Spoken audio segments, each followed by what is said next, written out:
welcome back to my channel. Today I want to talk about my biggest sewing mistakes to date.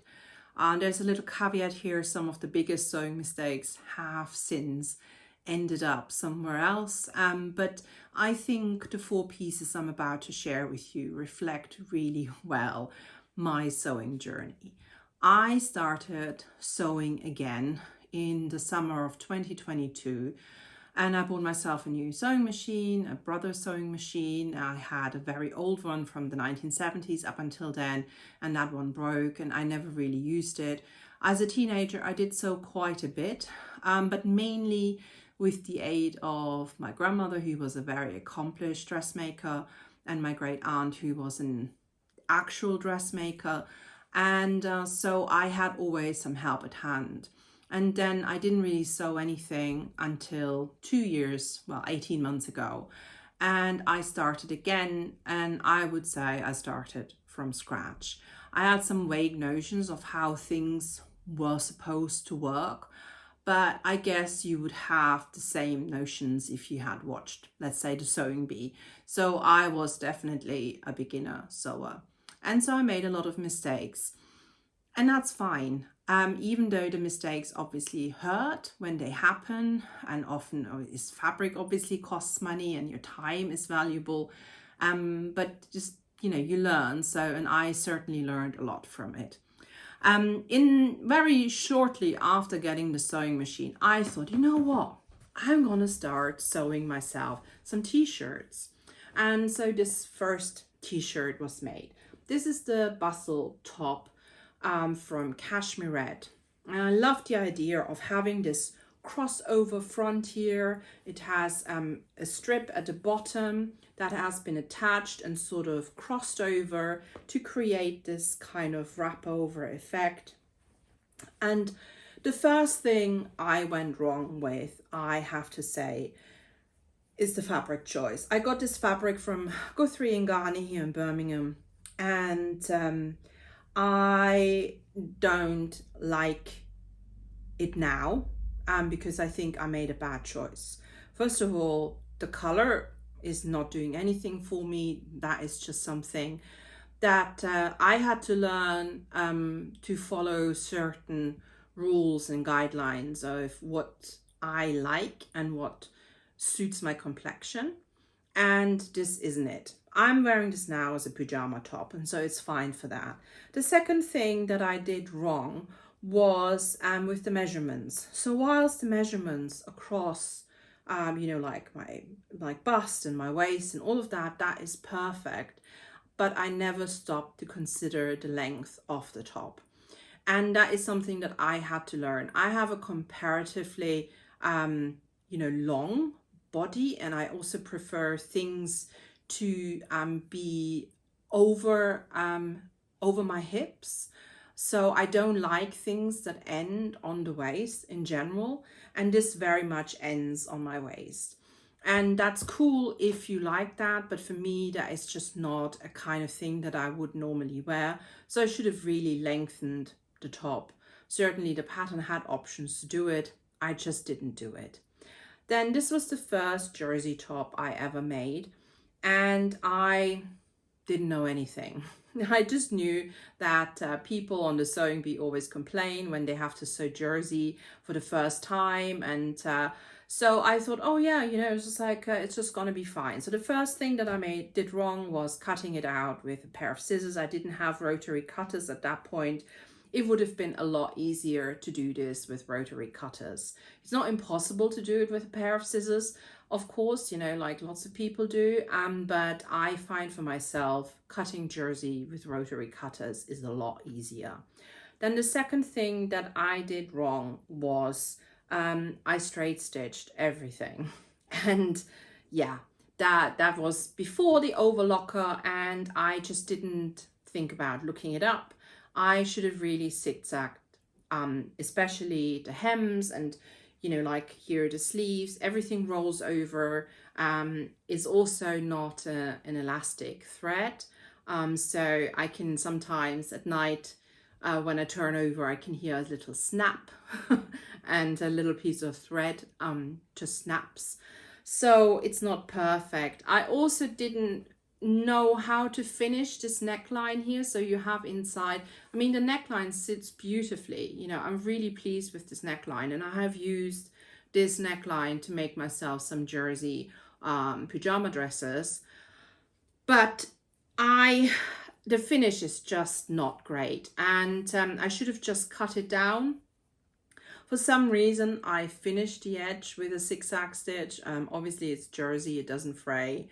Again, I didn't know that, so it has this weird zigzag here. Yeah, so there's a lot that I didn't know. And so yeah, I class this as a fail. Yeah, because it is not a top that I would wear outside of the house. If I wear something outside the house quite happily, then I consider it a win.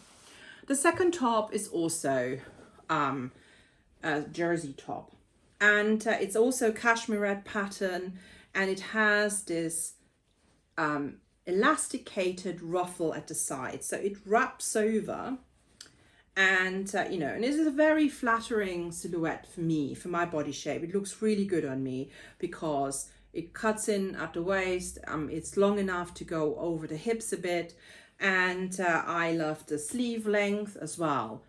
But again, because I didn't know anything about jersey sewing, I used a straight stitch, and so the hem on the sleeves and the hem at the bottom in particular roll up really badly. You can see here how that rolls. It just doesn't want to go flat.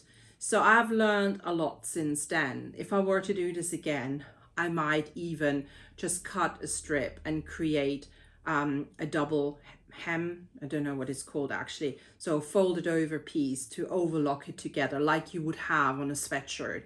I think it would give it a better finish.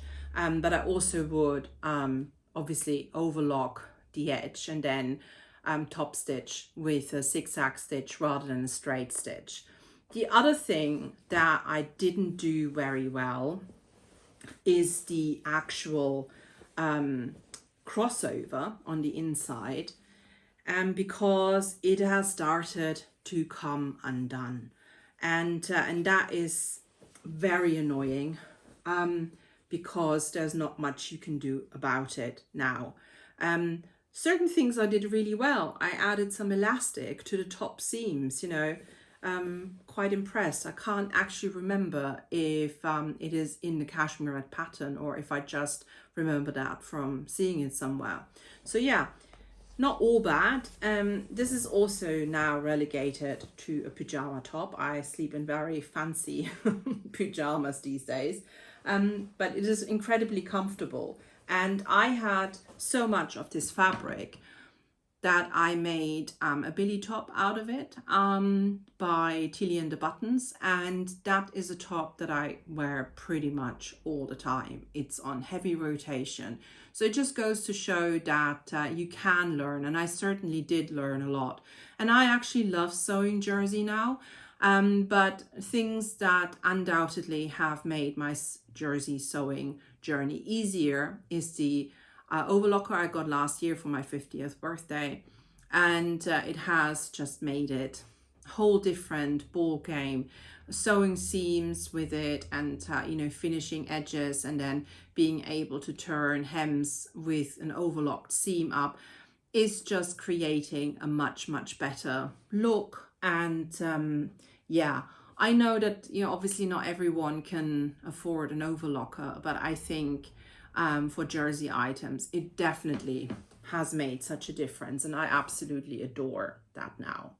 So before I start on this pair of trousers, I have to start explaining something. So when I started doing trousers, I didn't realize two things. And one, that was that no commercial pattern is ever going to fit me out of the box.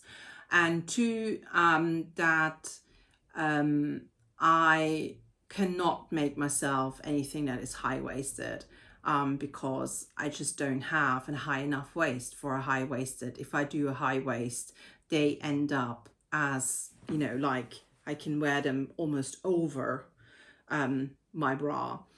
And yeah, so I didn't know that. And I started out really naively, and I made some simple wide leg trousers with an elasticated waist, and they're a mid waist. So for me, they're like sitting right up here, but it's okay. And I've since adjusted the pattern and taken a bit off. So for an elasticated waist trousers, they work all rightish. But the other issues I have with most commercial patterns is that the crotch is always too low for me. And yeah, so I decided like at the beginning of the year that I was going to go on a pattern making course to learn how to draft my own trousers. More about that in a minute. So I thought, after the experience with the elasticated waist trousers, I thought, you know what, I'm just going to make one with a proper fly and everything. And yeah, it's going to be fine. And so I bought a lot of corduroy from Pound a Meter and found this very extravagant pattern that I thought looked great. But I know now that it would never work for me for a whole host of reasons. So these trousers, when I put them on, this is where the waist sits, just up here. But at the same time, the crotch still manages to hang about 2 centimeters too low. I also realized that I don't actually like wearing corduroy. I like the idea of corduroy, but I don't like it. It's something sensory, I think. I don't like the sound it makes while you're wearing it. Certainly this one makes an awful sound. It's just like it's a constant swooshing, and by the end of the day, I would feel quite anxious about it. So no good. It was also a pattern I was just way too ambitious. It had way too many details, like these kind of pockets, welt pockets, and this side is just total fail. The other side is slightly better. I was the first time that I inserted a zip.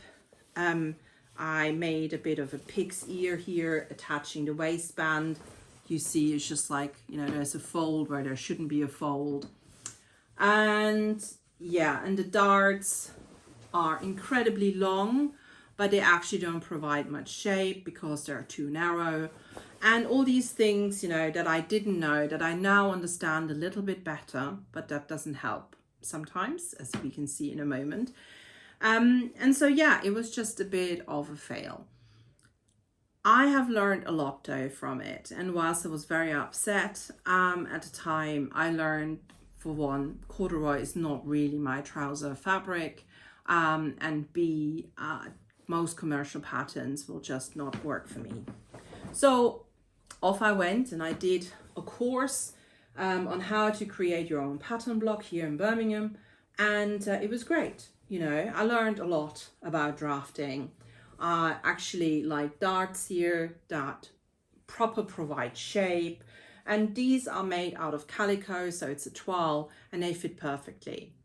Now here's where I made the mistake. I have now this pattern block, and the pattern block is made with this calico fabric, which is a cotton that is absolutely non-forgiving. I mean, there is not a bit of stretch in here. And I still had a whole length of that corduroy that I got from Pound a Meter. And I thought, you know what? I'm going to make myself these corduroy trousers, beautifully lined pockets, like a nice big waistband with nice belt loops and everything. The only problem is that this fabric has a slight amount of stretch. And also, as I was sewing it, it just kept growing. I guess that's what you get when you buy 3 lengths of 3 meters for £25. But yeah, it just kept growing. And now the trousers don't fit. They're comically too big. I'm looking as if I'm wearing my older brother, who I don't have, trousers, and I'm 9 and he's 16, something like that. So yeah, I'm determined though to make this pattern block work for me. And I've got some cotton, just a light cotton, and I'm going to make myself some pajama pants with the cotton and an elasticated waist. So come back and I'll show them, because I think I'm going to start them over the Easter weekend. And so hopefully they will fit. I've learned a lot, and yeah, and I hope to put it in practice. Is it gutting that, you know, I'm yet to make myself a pair of trousers that properly fit? Yes, it is, but will I get there? Yeah, I think I will. And hopefully you stay around to find out how that goes. Thank you very much for watching. Come back, and if you like this video, subscribe. I would really appreciate it, because right now I'm just talking to myself. Thank you very much. Bye-bye.